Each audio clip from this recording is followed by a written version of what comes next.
Oke, Assalamualaikum. Alhamdulillah, Dr. Agus Rahmadi hari ini telah bergabung bersama kita. Masya Allah ya, beliau habis selesai praktek langsung bertemu dengan teman-teman nih. Ya, baik yang di IG ataupun di TikTok, silahkan. Ini pertanyaan sudah masuk banyak, Dok. Iya, siap. Yang paling banyak itu diantaranya pembahasan masalah ini, Dok, nyeri-nyeri pada lutut. Iya. Dan istilahnya gangguan lutut yang mengalami kekurangan cairan, Dok. Iya. Itu gimana cara ininya, Dok? Baik, bismillahirrahmanirrahim. Assalamualaikum warahmatullahi wabarakatuh. Alhamdulillah rabbil alamin. Allahumma shalli ala Muhammad wa ala. Ya, sahabat sehat yang dimuliakan oleh Allah, senang hari ini kita bisa bersilaturahmi. Mudah-mudahan di bulan Ramadan ini menjadi bulan keampunan buat kita, dan mudah-mudahan dosa kita diampuni, dan mudah-mudahan kita bisa mendapat derajat takwa. Ya, baik. Jadi begini. Penyakit sendi itu banyak macamnya ya. Mungkin ada yang disebut dengan osteoartritis, osteoporosis, osteoartrosis, atau ada namanya rheumatoid arthritis ya. Atau tadi yang pertanyaan tadi, olinya habis gitu ya, pelumasnya habis. Nah, pelumas itu memang sebenarnya diproduksi oleh tubuh secara natural. Cuman ketika seiring dengan bertambahnya umur, produksi itu sudah mulai berkurang. Ditambah lagi sudah terjadi pengerasan tulang rawan, menjadi lebih mengeras. Nah, maka itu solusinya memang kadang-kadang kita membutuhkan oli tambahan. Kita sering mendengar adanya glukosamin dan kondroitin. Nah, itu pelumas alaminya sebenarnya. Nah, sumber alaminya sebenarnya bisa kita dapat dari beberapa makanan. Misalnya seperti udang itu kan ada itu tuh, apa sih, kulit udangnya. Kepiting ada bagian cangkangnya. Nah, itu ternyata tinggi kandungan kondroitinnya. Nah, jadi kalau teman-teman makan udang misalnya, itu jangan dibuang itu kulitnya. Jadi sekalian sama kulit-kulitnya itu membantu untuk menambah jumlah kondroitin yang ada di dalam tubuh. Terus bagaimana kalau sudah terjadi peradangan? Ada beberapa tanaman obat yang mengurangi peradangan. Yang paling mudah di bumbu dapur yaitu apa? Serai sama kencur. Paling mudah dan gampang didapat. Jadi direbus saja itu serai sama kencur. Serai paling sekitar 2 batang, kencur kurang lebih sekitar 2 jari, dikupas, dipotong kecil-kecil, terus si serainya dikupas dipotong kecil-kecil, direbus gitu ya, masukkan 750 cc air menjadi 250 cc air, diminum pagi, sorenya tinggal nambah lagi air 3 gelas atau 750 cc, dirubah menjadi 250 cc, besok diganti kencur dan serai yang baru. Nanti ampasnya bisa dipakai atau ditumbuk, ditempelin di tempat yang sakit tadi. Jadi itu akan mengurangi peradangan. Itu cara-cara yang bisa kita lakukan yang paling sederhana. Itu ya. Kira-kira daripada kita mengkonsumsi obat penghilang nyeri. Obat penghilang nyeri memang hilang nyerinya, tetapi akan berdampak lambung jadi kena. Contohnya golongan-golongan NSAID. Ya, NSAID itu golongan yang non steroid, tetapi itu bikin iritasi. Atau golongan aspirin. Aspirin itu juga bikin iritasi lambung. Nah, makanya itu sebaiknya kalau memang cara alami gunakanlah kencur, serai sama tadi pelumasnya dengan menggunakan glukosamin dan kondroitin. Sumbernya dari mana yang paling gampang? Udang, itu kulit udangnya itu. Itu tinggi kandungan kondroitin. Kira-kira begitu. Nah, kalau untuk masalah nyerinya bisa pakai Atricap itu, Dok, yang klinik. Ya, bisa. kalau mau pakai tanaman obat yang di klinik sehat bisa pakai Artricap sama Nigella Extra. Kombinasi 2. Ya. Ya, kalau misalnya, cuman cara kerjanya memang tidak seperti obat kimia ya. Kalau obat kimia itu kan langsung hilang nyerinya gitu ya. Cespleng, karena dia caranya memblokade atau dengan cara inhibitor atau menghambat pengeluaran prostaglandin. Prostaglandin adalah zat yang bikin nyeri. Nah, itu dihambat dengan obat. Tapi kalau hambatannya hilang, prostaglandin keluar lagi. Nah, prostaglandin yang keluar lagi itu akan berdampak kepada respon nyeri makin sakit. Mendingan cara kerjanya jangan dengan cara inhibitor, tapi dengan cara kompetitif inhibitor. Jadi ada zat dari tanaman obat yang mirip dengan prostaglandin yang menempati reseptor atau tempat-tempat yang tadi sebagai tempatnya si prostaglandin ketika keluar. Nah, ketika ditempatin, maka prostaglandin nggak akan keluar. Maka itu cara kerja obat herbal itu dengan cara kompetitif inhibitor sehingga respon nyerinya berangsur-angsur akan berkurang, berangsur-angsur, tidak langsung blok, langsung hilang. tapi berangsur-angsur akan hilang. Nah, hati-hati jamu setan ini. Banyak sekali jamu yang ditambahkan steroid. Minum jamu itu langsung seger, sakit sendinya hilang. Itu pasti sudah ditambahin steroid itu. Nah, maka itu kenapa kita coba pakai cara yang lebih natural, tetapi berangsur-angsur membaik. Karena dia menempati reseptornya prostaglandin. Ibarat pintu, harusnya kuncinya A, tapi diganti kuncinya B. Kuncinya B pasti kan nggak bisa buka, tapi menempati tempat lubang kuncinya. Sehingga kunci aslinya nggak ada tempatnya lagi tuh. Akhirnya lama-lama dia tidak terproduksi. Maka itu respon nyerinya seiring dengan waktu akan berkurang. Nah, rutinkanlah itu artrikap sama nigella ekstrak itu sebenarnya untuk tadi jangka waktu tertentu, nggak bisa cuma sebentar doang untuk mengurangi respon nyerinya. Oke. Kira-kira begitu. Kalau tadi dok, ini kan kasusnya Kak ini yang bertanya, dia 21 tahun berjualan jamu keliling. Nah, saat ini mengalami masalah di lutut dan kegemukan, dok. Nah, berarti obesitasnya yang jadi masalah. Obesitasnya ya. Jadi turunkan berat badan, karena bagaimanapun juga sendi itu sebagai tumpuan. Kalau berat badannya kelebihan, mau obat segunung juga nggak bisa. Kurangi dulu berat badannya. Nah, gimana cara ngurangin berat badannya? Makannya dikontrol. Minyak, santan, ayam, daging, jeroan, seafood, stop. Nasi paling sedikit 3 sendok, banyakin sayur, bening. Itu kalau mau dirubah, paling lauknya proteinnya dari ikan saja, karena ikan relatif lebih aman lemaknya. Itu ya, sama tadi olahraga kalau memang dibutuhkan. Karena kalau enggak, udah gendongnya berat jamu gendong gitu kan, ditambah lagi berat badannya tambah berat, ibarat kita gotong beras tuh berapa kilo beratnya tuh, tinggal dihitung aja selisihnya.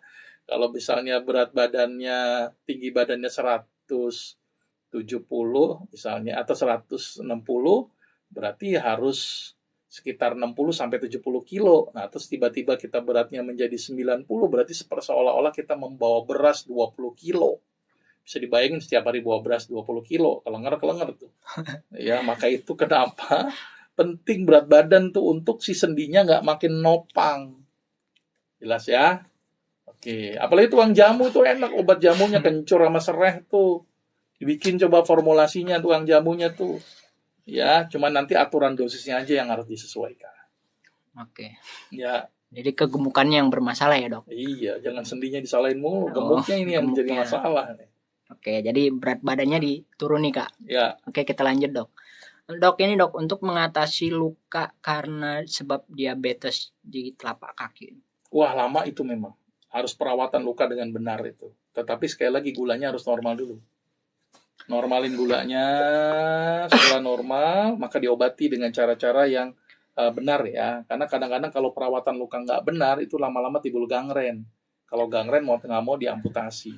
Nah, biasanya yang paling sulit itu buang pusnya atau buang nanahnya. Nah, biasanya saya pakai madu, dressing madu. Jadi madu saya taruh di kasa, kemudian saya totol-totolin tuh, supaya nanahnya keambil. Karena nanah itu akan menghambat proses penyembuhan luka. Nah, dressing madu tuh bagus banget tuh. Tempel, tarik. Jadi nanahnya nempel di situ. Karena madu bersifat higroskopis. Nah, bisa begitu sambil dengan perawatan luka yang benar, dibersihkan dengan misalnya NaCl gitu kan. Terus kemudian jangan sampai ada infeksi, jangan sampai kena kotoran gitu ya, sambil buang pus-pusnya, terus buang yang kulit-kulit matinya. Jadi perlu perawatan luka itu. Harus intensif perawatan lukanya. Nah, Pak Jaki ini bisa nih kerawat luka nih. Pakai madu ya, dok? Kalau saya pakai madu dressing untuk ngambil pus. Selama ini kan susah ngambil pus tuh. Ngambil pus tuh kayak nanah itu. Iya. Kan susah tuh, bingung tuh. Kalau bagian-bagian tertentu. Nah, ternyata madu bersifat higroskopis. Jadi dia bisa narik cairan tuh. Nah, dengan ditempelkan madu, itu harapannya adalah bisa menarik pus atau menarik nanah. Nah, kalau nanahnya sudah hilang, maka proses penyembuhannya menjadi sempurna itu. Tapi sekali lagi, gulanya harus normal dulu. Mau di dressing bener, gulanya nggak normal, ya percuma. Kalau untuk herbal KS, dia clean bisa, dok? Untuk menormalkan gula bisa. Tambah lagi mungkin abiotik ya, atau isinya sambiloto. Itu ternyata berperan penting juga untuk membantu antibiotik alamiahnya. Pakai madunya juga untuk dressingnya, madu sehat bisa? Ya, boleh, silahkan. Gitu ya. Nah, jadi buat teman-teman yang butuh Diaklin dan madu sehat, bisa langsung check out di ini ya, TikTok Shop Sahabat Sehat. Ya, mudah-mudahan bermanfaat ya, Kak, yang mengalami luka sebab diabetes. Kita Ya. lanjut dok. Hmm. Untuk pemulihan saraf otot karena habis patah tulang gimana dok? Kok saraf otot ya? Dia mengalami saraf otot terus karena habis patah tulang. Patah tulang tuh biasanya kenanya ya otot biasanya ya. Pertama tulangnya dibenerin dulu lah, dilurusin dulu tuh. Ya terserah lah metodenya sih ya. Tapi kalau mau cara alami ke tukang patah tulang, tapi hati-hati juga tuh patah tulang. Karena sakit banget. Kalau mau yang nggak sakit ya dioperasi ya, disambungin, dilurusin dulu, dipasang pen kalau memang mau. Ya, nanti secara alami biasanya tulang akan nyambung sendiri dan otot juga akan mengembalikan fungsinya kepada normal.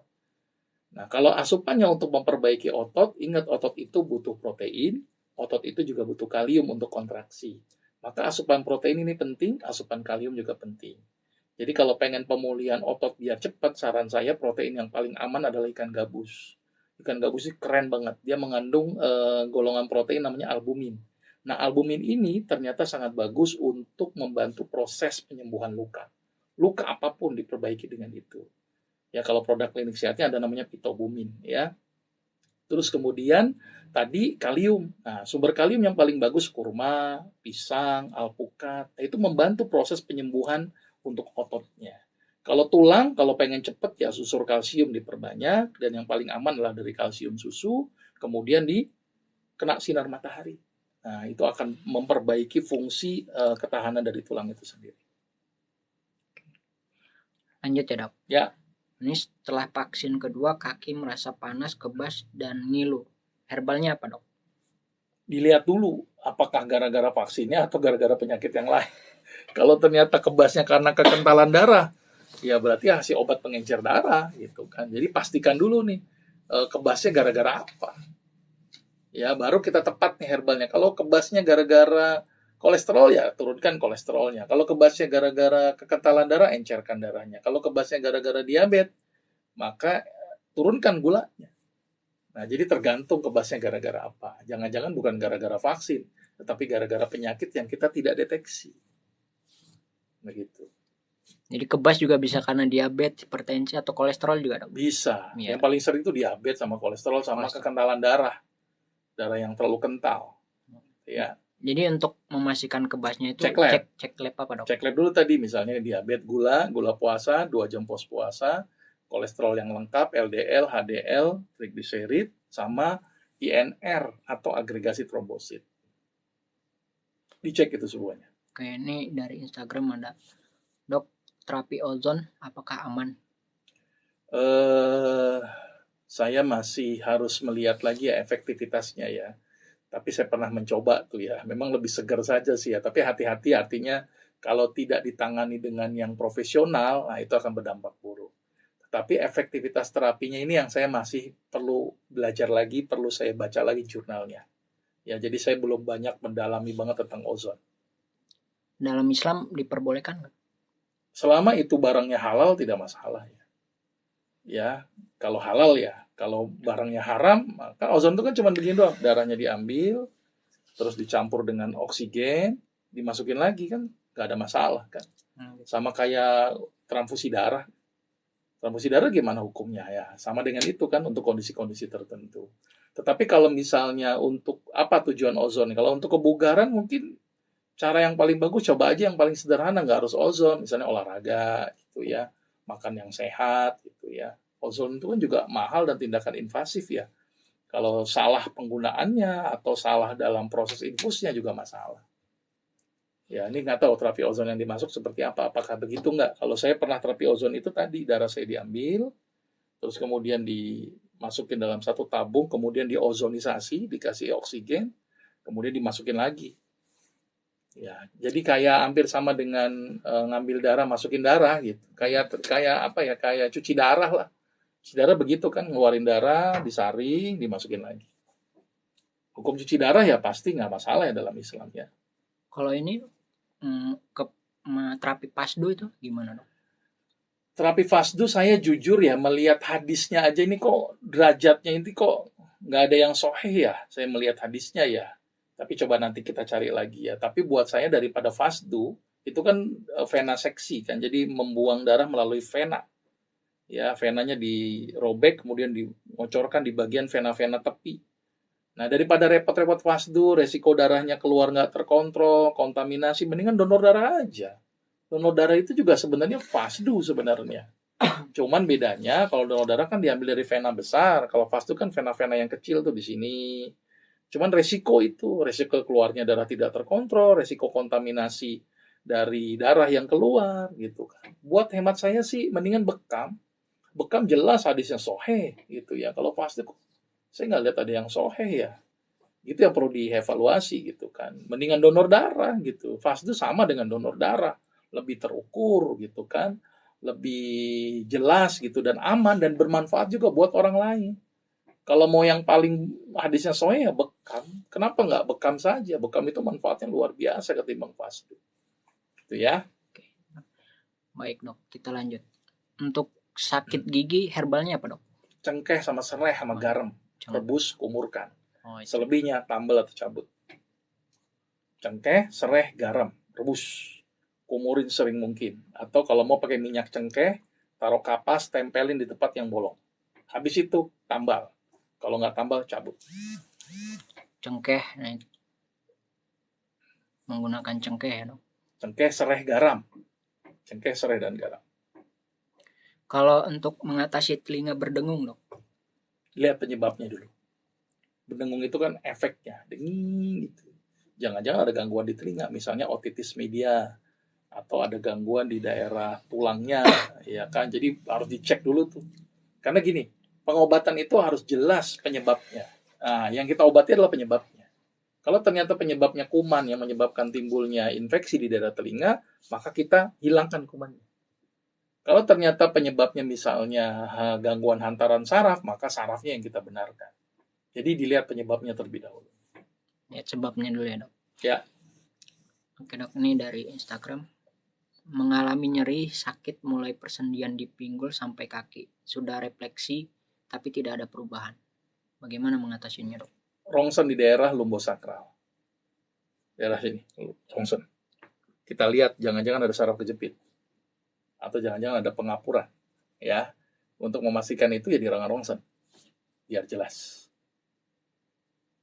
Gitu ya. Rongsen ya. Jadi tetap ya. memastikan diagnostik. Intinya begini sih, pengobatan herbal itu juga nggak serampangan ya. Herbal itu harus jelas sakitnya dulu. Kalau nggak jelas sakitnya, herbalnya jadi nggak tepat. Ya, saya ulangi lagi berkali-kali. Misalnya pusing. Pusing kan ada yang karena darah tinggi, ada yang darah rendah. Kalau nggak dicek tensi, gimana kita tahu darah tinggi dan darah rendah? Kalau ternyata kita berpikirnya darah tinggi, terus dikasih obat darah tinggi, ternyata pada kenyataannya dia darah rendah, kira-kira gimana? Tambah drop, malah tambah pusing. Itu kalau penggunaan herbal yang tidak tepat. Maka itu herbal itu harus tepat indikasi dan tepat dosis. Ya, jadi tetap memastikan ya supaya lebih enak. Ya. Dok, ini dok, apakah herbal seperti misalnya diaklin atau mengkonsumsi daun salam untuk diabetes bisa nggak menjadi pengganti obat metformin dan glibenclamid? Bisa bertahap. Ya, jadi glibenclamid, metforminnya diturunkan, dosisnya bertahap, namanya tapering off, kemudian naikin herbalnya. Nanti kalau sini sudah stop, gitu kan, naikin herbalnya turun, pola makan. Ya tadi saya ada pasien yang udah sembuh ya, dia sudah dari obat kimia beralih ke herbal, kemudian pakai daun salam, dan sekarang daun salam juga sudah stop, jadi cuma pola hidup saja. Dan dia bisa kontrol gulanya sampai beberapa bulan-bulan dengan hanya mengontrol pola hidup. Jadi batasin makan ini, perhatikan makan ini. Daun salam paling hanya dicampur dengan masakan. Jadi tidak harus dengan menggunakan terus-terusan obat. Tapi bagaimana mengatur pola hidup kita, itu yang paling tepat sebenarnya. Sama menutrisi si pankreasnya. Dikasih makanan-makanan yang memang bagus untuk pembentukan insulin. Misalnya arginin. Nah, arginin sumbernya pada apa? Pada habatus sauda, kemudian pada kacang panjang, itu sumber-sumber arginin. Jadi bisa, tapi harus step by step ya dok? Ya, tapering off. Jadi diturunkan bertahap dulu obat kimianya, kemudian dinaikkan obat herbalnya. Jadi nggak boleh langsung stop kimia pakai herbal langsung, resiko. Nanti timbul rebound fenomen. Jadi harus tetap. Tapi mengkonsumsi diaklin boleh dok? Ya, dilihat dulu, takutnya nanti drop. Gitu ya. Saran saya dilihat dulu gulanya, ya, terus coba lihat dengan glibenclamid sama metformin berapa gulanya. Oh, ternyata masih 200. Kalau ditambahin diaklin, aman. Tapi kalau sudah pakai glibenclamid metformin misalnya 110 atau 100, tambahin diaklit takutnya drop. Jadi harus dilihat gulanya dulu. Jadi nggak bisa langsung pakai diaklin aja, nggak bisa begitu. Ya pentingnya kontrol di situ nanti. Ya pentingnya pemeriksaan dulu. Baik. Jadi harus step by step dan tetap harus kontrol ya. Ya. Nah, buat teman-teman juga yang pengen konsultasi online bisa juga nih bergabung bersama komunitas sahabatsehat.com ya. Silahkan, di situ juga ada jadwal konsultasi online Dr. Agus Rahmadi by online ya, secara privat ya, langsung bersama dengan beliau ya. Di hari apa dok? Hari Senin, Rabu dan Sabtu ya. Ya silahkan teman-teman untuk mendaftar menjadi member komunitas sahabat sehat itu free ya. Nanti teman-teman banyak fasilitas lainnya. Silahkan langsung kunjungi website komunitassahabatsehat.com. Nah itu tadi dok, untuk yang mengalami cairan atau kegemukan tadi yang menyebabkan nyeri lutut, dia mengkonsumsi sopralan, lansoprazole, sama Sorichok. Tapi nggak ada perubahan. Ya. Untuk apa? Untuk yang itu nyeri. mengatasi itu tadi yang mengalami nyeri pada. Kalau lansoprazole obat lambung, jelas ya. Mungkin ada efek obat apa tuh obatnya? Apa tadi yang pertama apa? Sopralan. Sopralan tuh isinya apa ya? Saya harus lihat tuh komposisinya ya. Apa mereknya? Sopralan. Isinya apa ya? Itu kan merek ya. Kayak misalnya gini, Panadol, Bodrek, Paramek, isinya paracetamol. Apa? Sopralan. Pakai P. Hah?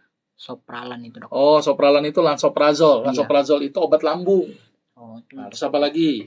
Apa lagi? Saya cari lagi. Sorichok itu apa dok? Apa? Sorichok tulisannya gimana? Nah itu tuh. Oh, Sorichok.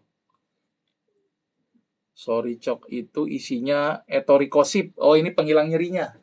Penghilang nyeri. Jadi ada masalah lambung juga. Ini golongan DMARD nih istilahnya ya. Itu obat penghilang nyeri ini.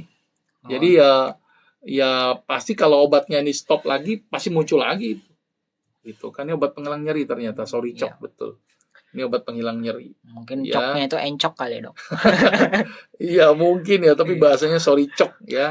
Isinya adalah obat penghilang nyeri itu ya. Isinya adalah etorikosip ya. Golongan DMARD istilahnya ya. Kalau dalam istilah medisnya begitu. Tapi obat-obat ini hanya penghilang sakit gitu kan.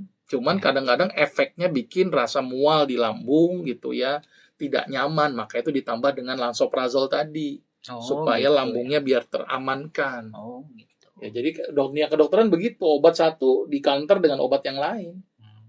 Kalau saya mendingan cara yang tadi aja dipakai dulu, tapi bertahap akan membaik. Baik. Nah ini dok, ada yang nyaran OBKD itu bagus. Cuman kemasannya kecil dok. Ya memang sih ya. Itu nanti bisa kita pikirkan untuk kemasan besar.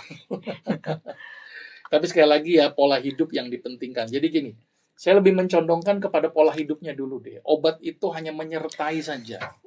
Ya, kalau pola hidupnya benar sebenarnya tanpa obat pun bisa gitu loh.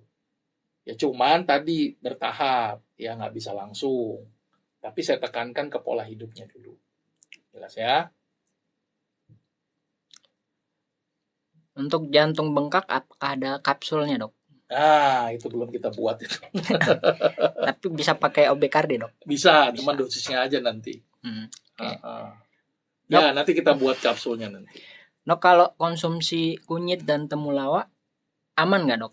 Terus menerus? Ya segala sesuatu yang berlebihan tetap tidak bagus ya. Saran saya maksimal 4 bulan. Nanti setelah 4 bulan di maintenance seminggu sekali. Jauh lebih aman. Selebihnya masukin ke makanan aja, ke masakan. Aman ya dok? Secara umum sih aman, cuman ya lebih amannya lagi dimasukin ke masakan gitu aja. Nah dok, ini kan sering menjadi pertanyaan dok. Sebenarnya dosis herbal itu memiliki efek samping di saat dikonsumsi berapa dosisnya dok? Ya nanti ada buku, nanti silakan daftar jadi anggota di komunitas sahabatsehat.com. Gratis ini gak jadi anggota, terus kemudian dilihat di bagian e-book. Nah, di e-book itu ada namanya formularium. Obat herbal asli Indonesia. Nah, di situ ada namanya lethal dose. Lethal dose adalah dosis yang menyebabkan letal pada penelitian. Jadi di situ ada selama sahabat saya tinggal download aja itu, tinggal diambil di situ. Gratis kok itu e-book. Itu yang mengeluarkan Kementerian Kesehatan. Oke. Jadi daftar lu jadi anggota baru bisa dapat akses ke situ. Ya. Oke, kita lanjut dok. Untuk herbal psikomatis dok. Psikosomatis sih sebenarnya tidak perlu herbal.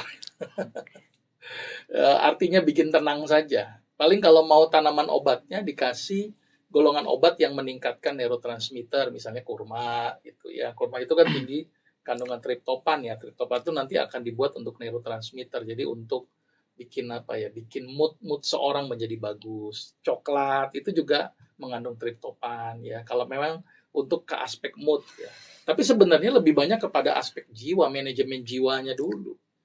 Ya, orang-orang yang psikosomatis itu kan aspek jiwa. Aspek jiwa itu sebenarnya kalau dalam dunia kedokteran ya obatnya dengan kasih misalnya antidepresan gitu ya, atau dibikin tidur gitu ya, atau dibikin tenang gitu ya. Konsepnya kan begitu sebenarnya. Tapi sebenarnya paling mudah, yang paling enak ya banyaklah berzikir. Ala bidzikrillah tatmainul qulub. Dengan banyak berzikir membuat hati kita menjadi tenang. Kita pahami dulu konsep hidup, kita mau kemana nih hidup, apa yang harus kita lakukan di dunia ini. Konsep tauhid tolong dipahami lagi gitu ya. Maka hati kita akan tenang gitu. Kita ada satu harapan di akhirat nanti. Kita harus mengumpulkan aman di dunia ini. Jadi apapun yang terjadi di dunia ini adalah sebagai bentuk apa ya, sarana kita nih untuk bekal akhirat. Maka kita akan lebih tenang gitu loh. Jadi mendingan kalaupun stres, mendingan stres mikirin dosa aja deh. Itu bikin tenang dibanding stres mikirin utang. Jadi obatnya ke ilahiyah ya dok. Iya, ala bidzikrillah tatmainul qulub. Ya, dengan mengingat Allah maka kita bisa menjadi tenang. Oke, buat teman-teman yang sudah bergabung, jangan lupa terus tap layarnya ya, supaya banyak teman-teman yang mendapatkan informasi live hari ini. Lanjut dok, untuk CA mamai dalam kondisi hamil dok, apa bisa minum habat dan madu? Kalau madunya, jadi begini, seamame dengan hamil ini dilema memang. Ada beberapa herbal yang tidak boleh pada ibu-ibu hamil, gitu ya. Tapi kalau habat sama madu dikonsumsi silakan saja. Walaupun habat perlu penelitian lebih lanjut lagi keamanannya pada ibu hamil. Tapi beberapa pasien saya ketika hamil minum habat aman-aman saja. Tapi ini jangan dijadikan patokan karena belum ada risetnya habat untuk ibu hamil. Tapi kalau madu untuk ibu hamil boleh. Tetapi pasien kanker kan harus mereduksi kandungan gula yang terlalu tinggi. Nah, tapi memang agak sulit ini. Mau tidak mau harus ada tindakan medis ya, karena kanker dengan kehamilan. Gitu ya Bu ya. Dok, apakah semua jenis minyak zaitun aman dikonsumsi? Sebenarnya begini, minyak itu pada dasarnya aman. Cuman ketika dipanaskan, nah timbul senyawa trans fat. Nah ini yang jadi masalah. Ya, minyak semua minyak itu bagus sebenarnya. Cuman kalau dipanasin itu jadi masalah, jadi senyawa trans fat.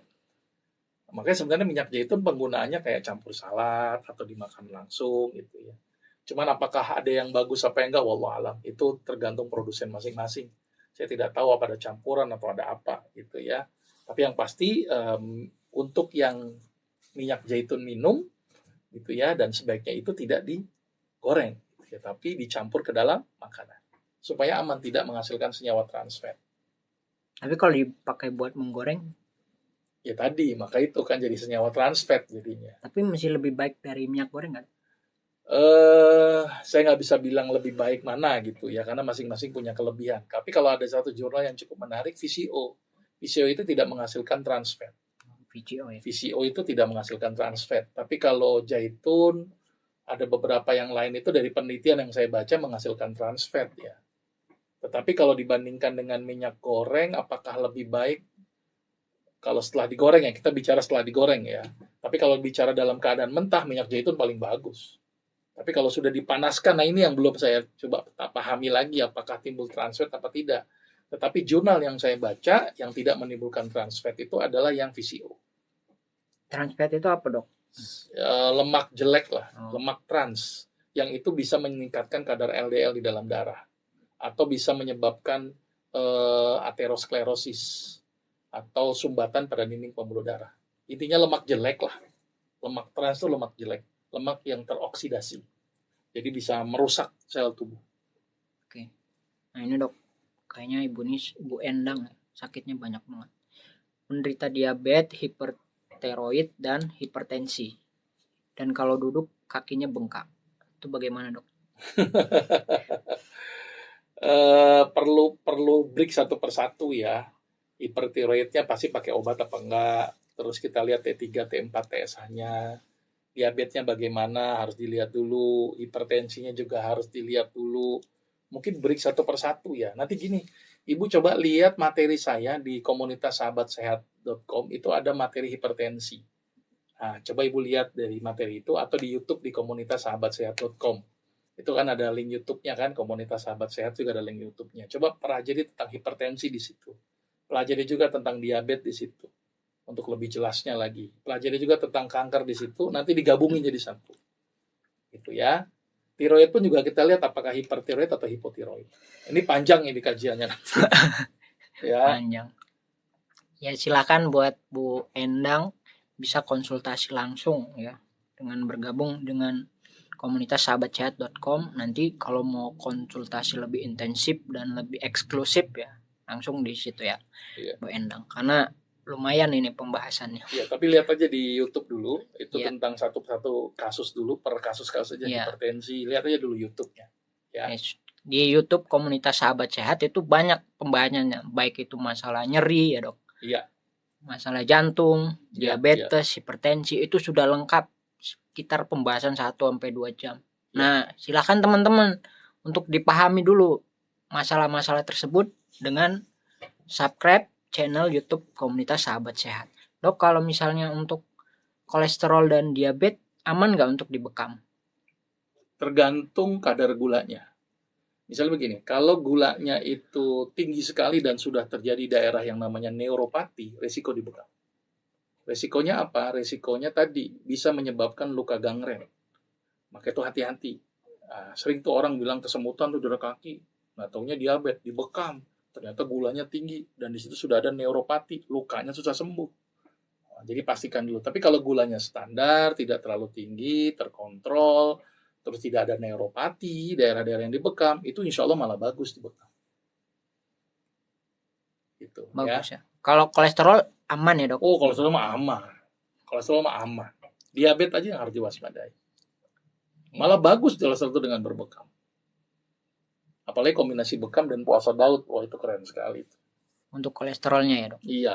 Tapi kalau untuk diabetes pastikan dulu ya, kadar gulanya. Iya, kadar gula dan daerah neuropatinya. Iya. Nah untuk cara daftar, kakak bisa cek informasinya di bio TikTok ya. Di situ ada link, silahkan klik linknya. Di situ ada informasi cara daftar, cara konsul ada di situ. Ya, kunjungi langsung komunitas sahabat sehat juga ada. Untuk Atrikap, untuk asam urat aman nggak dok? Malah itu sebagai tambahan obatnya. Itu ya. Jadi kombinasi Uriclin sama Artrikap. Ya. Nah untuk masalah kesemutan, nyeri sendi itu semua ada bahasan lengkapnya di channel YouTube komunitas sahabat sehat ya dok. Ya mungkin sudah dok, sudah terjawab semuanya ya. Ya nggak apa-apa, sedikit tapi rutin kita ketemu. Gitu ya. Sebagai penutup dok, untuk quotes buat teman-teman yang sedang sakit. Iya, sakit itu bisa jadi ini penggugur dosa kita, bisa jadi muhasabah kita, bisa jadi ini introspeksi kita, tapi juga sakit bisa juga karena kesalahan atau perbuatan kita. Maka itu jadikan sakit ini sebagai pembelajaran buat kita.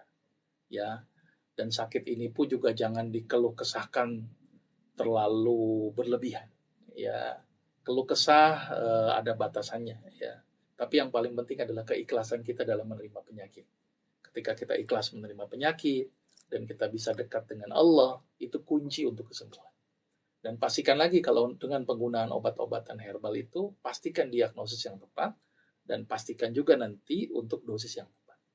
Kira-kira itu sebagai quote terakhir. Ya alhamdulillah buat teman-teman semua yang sudah bergabung dan mensupport serta memberikan pertanyaan. Kita akhiri pertemuan live kita hari ini. Semoga bermanfaat. Insya Allah kita ketemu kapan lagi dok? Habis lebaran. Habis lebaran ya insya Allah ya. Di Ramadan ini terakhir ya dok untuk kita terakhir. Live ya. Tapi insya Allah kita akan lanjut di ba'da lebaran ya. Dan insya Allah juga akan di sambung dengan dokter-dokter, tim dokter komunitas sahabat sehat, Dok, insya Allah Ya, di insya Allah, hari insya Allah. Ahadnya ya. Ya. Pastikan teman-teman yang belum subscribe channel TikTok, Instagram, atau YouTube komunitas sahabat sehat, silahkan ya untuk bergabung, karena terkadang informasi di 3 platform media komunitas sahabat sehat itu berbeda-beda ya. Nah, untuk yang materi-materi lengkap tentang keluhan-keluhan teman-teman semua, langsung subscribe saja channel komunitas sahabat sehat. Insya Allah itu sudah ada pembahasannya lengkap ya. Lengkap ya. Semoga bermanfaat. Terima kasih buat teman-teman. Kita sudahi dengan alhamdulillah dan doa kafaratul majlis. Subhanakallahumma bihamdika asyhadu an la ilaha illa anta astaghfiruka wa atubu ilaik. Assalamualaikum warahmatullahi wabarakatuh. Waalaikumsalam warahmatullahi wabarakatuh.